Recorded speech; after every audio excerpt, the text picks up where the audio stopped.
Welcome back to New Rockstars. I'm Erik Voss, and now ended with Spider-Man Far From Home, which just came out a year ago this month and left us with the most immediate cliffhanger for the future of the MCU, as well as the future of however the hell Sony expects us to pronounce this. Because, as we learned in our recent Thwippy episode of Big Question, these recent Spider-Man films occupy at least two universes in this vast Spider-Verse, the MCU proper, and a weird adjunct suburb of it, where the Sony villains like Venom and Carnage and Morbius live. Based on visual clues in Far From Home and updates from Sony, it is looking possible that Venom could play a critical role in the plot of Spider-Man 3 in a way that we haven't thought of before. I'm gonna explain this Venom Spider-Man crossover we might be looking at. And thanks to Privacy.com for sponsoring this episode. If you sign up now at Privacy.com/newrockstars, you can get $5 today to use on any purchase online. Earlier this year, production delays caused the releases of all the MCU titles to change.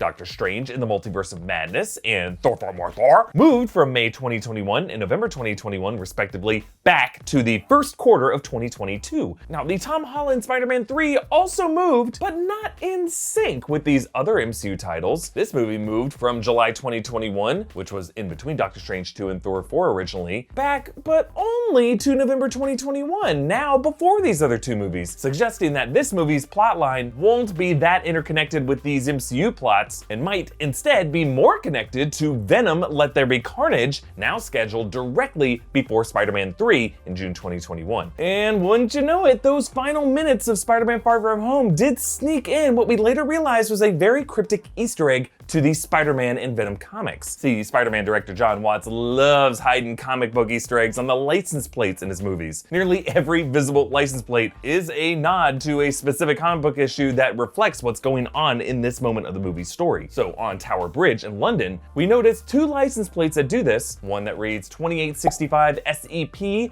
a nod to Amazing Spider-Man issue 28 released in 1965, September, in which Spider-Man fights Molten Man, similar to the fiery elemental Mysterio projection Peter faced in Prague. And then at the end of the scene, an upside down car tagged TASM-143, a nod to The Amazing Spider-Man issue 143, in which Peter faces Cyclone, similar to the air elemental Mysterio projection in this battle, but also the issue in which Peter and MJ kiss, as they do in this scene. But between those two license plates is another more mysterious one. Throughout this bridge battle is this blue BMW that appears again and again, and it is tagged M95XLV.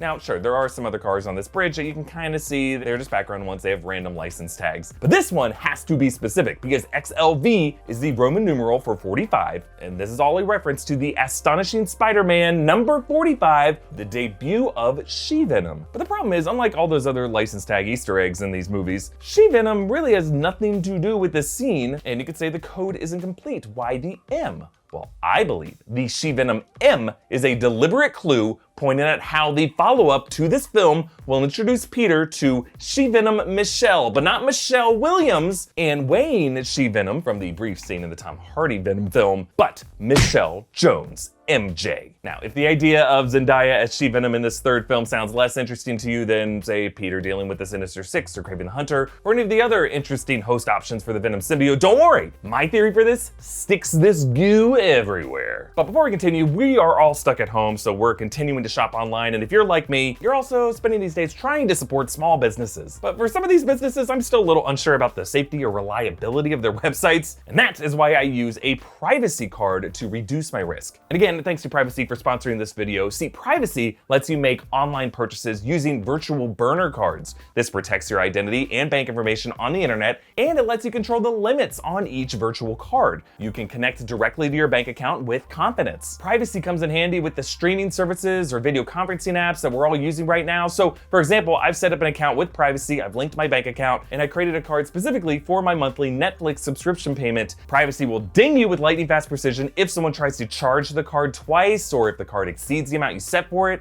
No vendor can overcharge beyond the limit that you've set. It's simple, it's fast, it's really just one click. Privacy also lets you safely send a burner card to a friend or a family member straight from your dashboard. Help out, mom, that poor lady loves getting hacked. Head to privacy.com/newrockstars and sign up for an account. And as a special treat for my viewers, new customers will automatically get $5 to spend on your first purchase for a limited time only. That's free money. Just go to privacy.com/newrockstars and sign up now. Okay, one thing we don't discuss enough about these recent Spider-Man movies is how generous they are with the screen time for the guys in the chair. Neither Homecoming nor Far From Home are singular Peter Parker stories, they're really ensemble pieces that showcase all of Peter's classmates. Ned, MJ, Flash, Betty, Jason, Zach, his teacher Mr. Harrington, Brad. We get to know these supporting players of Peter's world better than most other MCU films' supporting cast, which is why it's so interesting how Far From Home leaves most of them in strangely unresolved states. Peter and MJ have started dating, but their love swing abruptly ends when Peter is outed to the world as a criminal. We get to see MJ's reaction for that. Flash Thompson is going through some emotional issues with absentee parents. Ned and Betty randomly break up, and then there's Brad, who is scolded and humiliated for trying to expose Peter with some awkward naked shots he took of him.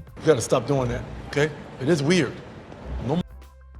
I'm just saying, all this denying Brad's reality, making him think he's crazy, it's the kind of gaslighting that drives kids to dark corners of the internet. By the way, welcome back to New Rockstars. I'm Erik Voss, and I believe you, Brad. Now, Ned and MJ know the truth about Peter. They know that Mysterio's Daily Bugle video was a lie. MJ just gave Peter a big smooch, and I don't think that's the last one that Peter will get from her. So back to that She-Venom Easter egg. In Venom, the way that the symbiote passed from and back to Eddie was through a similar smooch. By this logic, Venom could be considered a sexually transmitted infection. And also remember, in Venom, Ann and Eddie discuss his past in New York. The Daily Globe incident.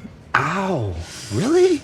Incident? It's not an incident. Baby, you were run out of New York. I don't want you run out of San Francisco. No, I still have currency in New York. Now, yes, the Daily Globe is not the Daily Bugle, but Eddie's remaining currency in New York could be connections with another fringe journalist, J. Jonah Jameson, at thedailybugle.net. That could bring Eddie Brock and his gooey STI back to New York City after his battle with Carnage in Venom 2, Let There Be Carnage, and he's gonna find a city in the midst of a manhunt for Peter Parker, a manhunt that I theorize could be led by Kraven the Hunter or Norman Osborn, the Sinister Six, some combination of these figures. And when Eddie tracks Peter down, the Venom symbiote recognizes Peter's power, detaches from Eddie, and then fuses to Peter, enabling Peter to embrace his embattled dark side and take vengeance on his enemies. A kind of reverse Venom transfer from the comics, this time from Eddie to Peter. But I don't believe this toxic infection will end with Peter. See, the real danger will be what happens when this kind of sickness spreads via smooch to those in Peter's social circle, like MJ, as the Michelle She-Venom clue hinted. And then to all of the young folks these movies have been about since the beginning. Venom Flash, Venom Betty, Venom Ned. Assuming these kids will be college age for the third film, I mean, all kinds of experimentation happens those years. Everything travels fast. Like, there was one kid with mono in my dorm, and then 48 hours later, it was like the movie Contagion, which is the joke we made in 2011. Not anymore.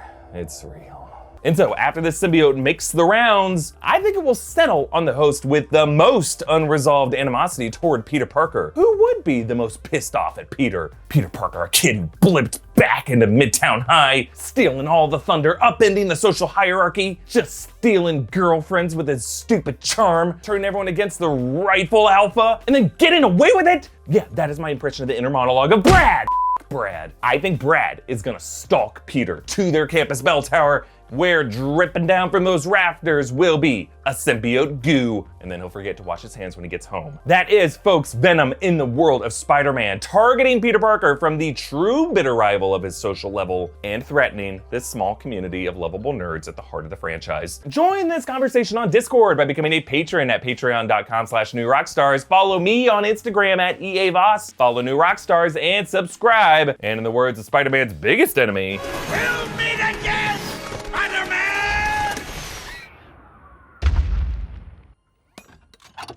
Oh.